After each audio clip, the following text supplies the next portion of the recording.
Hello សួស្តីទាំងអស់គ្នាសូមស្វាគមន៍មកកាន់ khmaretSchool.com ឥឡូវនេះយើងចូលមេរៀនទី10មេរៀនមុនយើងបានរៀនរួចហើយអំពីវានឹង Hi ហើយនឹងអូខេខ្ញុំចាក់បានមេរៀនមុនដែរតែឥឡូវខ្ញុំចូលមេរៀនមួយទៀតតាក់ទងជាមួយនឹងអឺ position អូខេ position គឺសំដៅទៅលើអីអូខេ position មានន័យថាយើងនឹង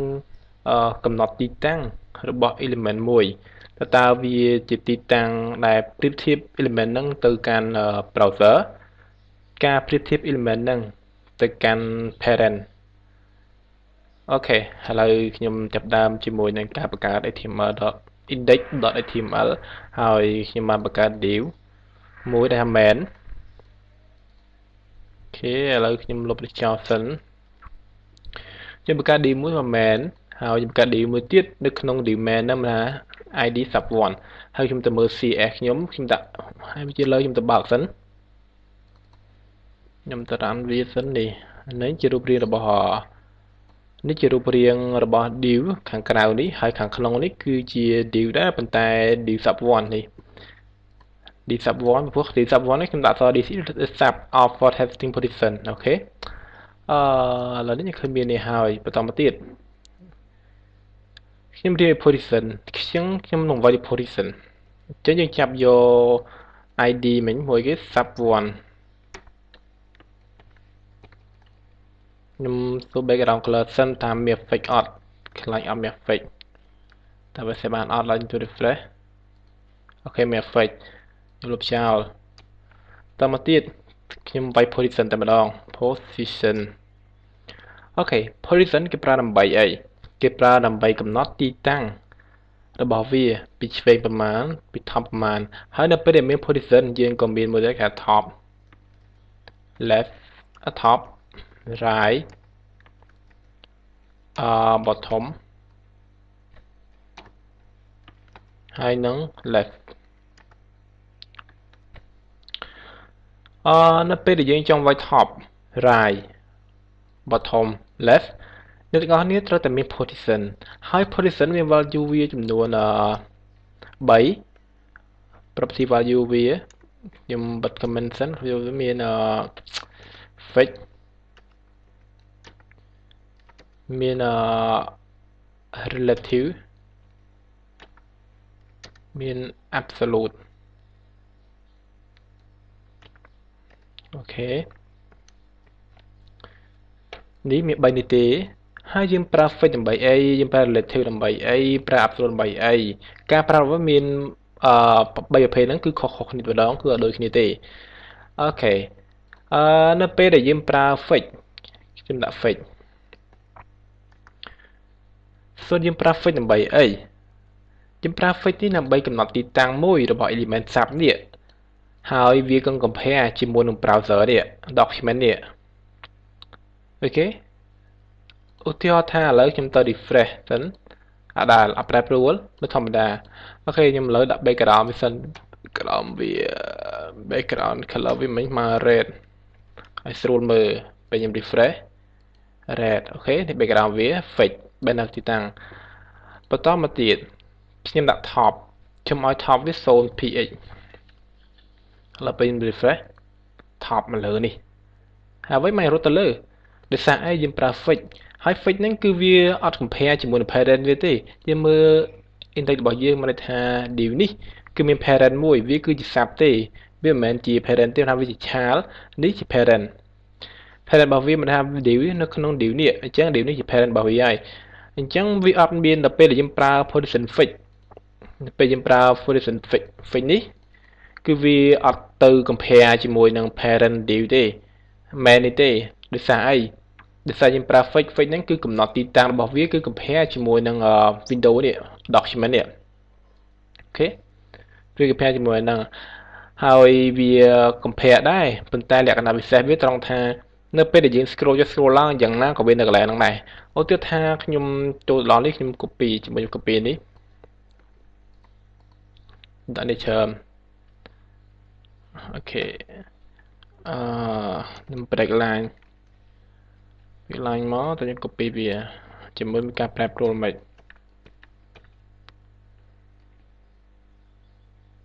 អូខេខ្ញុំ save វាខ្ញុំ refresh នេះអូខេឥឡូវយើងធ្វើអញ្ចឹងឥឡូវយើងមើល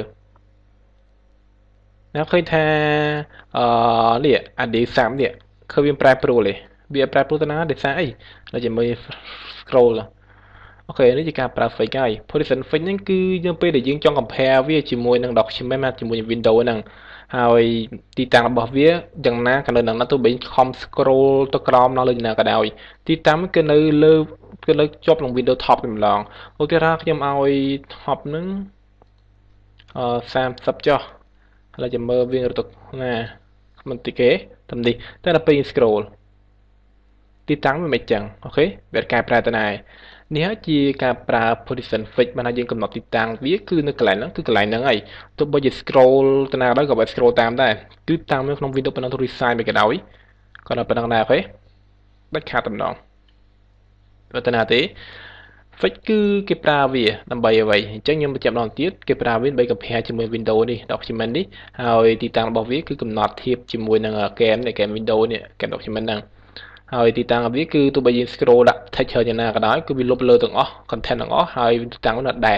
វាកំណត់ថាឥឡូវ 30% ពីខាងលើវានៅ 30% អញ្ចឹងទោះបីយើងខំប្រឹងដាក់អក្សរច្រើនយ៉ាងណាក៏វារត់ទៅក្រោមដែរហើយក៏រត់លើដែរអូខេទីតាំងវាគឺអញ្ចឹងនេះគឺជាការប្រើ fix យើងចូលមកទៀតអូខេឥឡូវខ្ញុំយល់ថានេះធ្វើអា top ហើយឥឡូវខ្ញុំឲ្យ rai ម្ដង rai វាតា 30% ដែរ 30% ដែរមិនវិញឥឡូវពេញ refresh នេះ PowerPX បើន័យថាវាចាប់ដើមរាប់ពីខាងលើនេះមកខាងលើនេះមក 30%ចូលមកពីខាងស្ដាំ 30% យើងមិនមែនវាយរົບពីឆ្វេងមកឯណាពេលយើងវាយ top ពេលយើងវាយ rai វាចាប់ដើមរាប់ពី rai មកពេលយើងវាយ rai ចេះវានឹងរាប់ពីខាងស្ដាំនេះមកអូខេពីស្ដាំនេះមកនេះម៉ាមពីនេះមកនេះ 30% វាខ្វល់ពីអានេះនេះទេអូខេហើយយើងអាចប្រើបានតាម top ឬ rai ឬក៏ bottom left បានប៉ុន្តែយើងកុំដាក់ rai left មួយគ្នាព្រោះថាវាអាចទៅ error ឬក៏អត់មាន effect អូខេនេះជាការប្រើ fix អូខេយើងចូលមកទៀតយើងចូលជាមួយនឹង absolute គឺប្រើដើម្បីអីអូខេខ្ញុំមកនេះសូខ្ញុំឲ្យខ្ញុំបិទវាសិនហើយខ្ញុំ refresh នេះ absolute ហើយ scroll តាមអូខេបានតែវា scroll តាម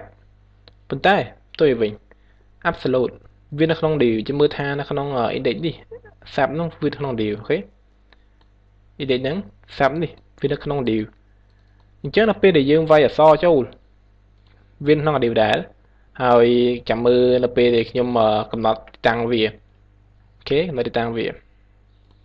ខ្ញុំកំណត់ទីតាំងវាឥឡូវយើងអត់តកំណត់ទីតាំងមកន័យថាវានៅក្នុង default របស់វាធម្មតាអស់អត់មានតំណែងអស់តែនៅពេលកំណត់ទីតាំងវាខ្ញុំឲ្យ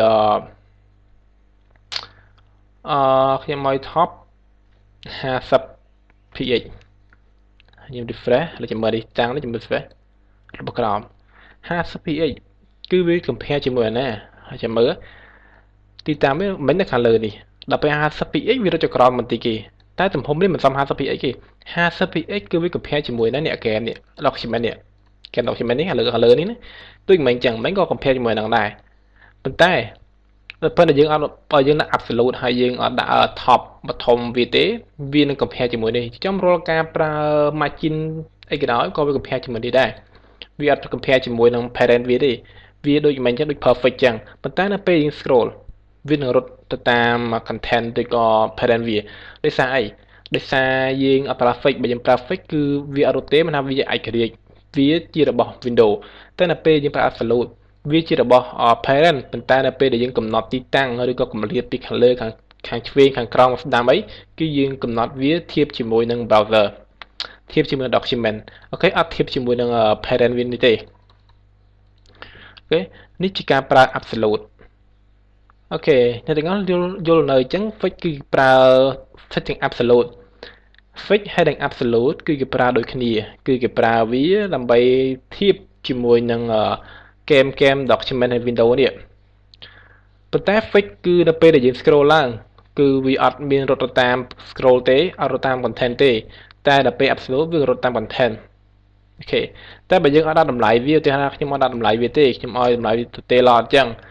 អត់ដាក់ top left bottom ទេពេល refresh វិញអញ្ចឹងវានឹងរត់ទៅតាម default របស់វាគឺនៅក្នុង parent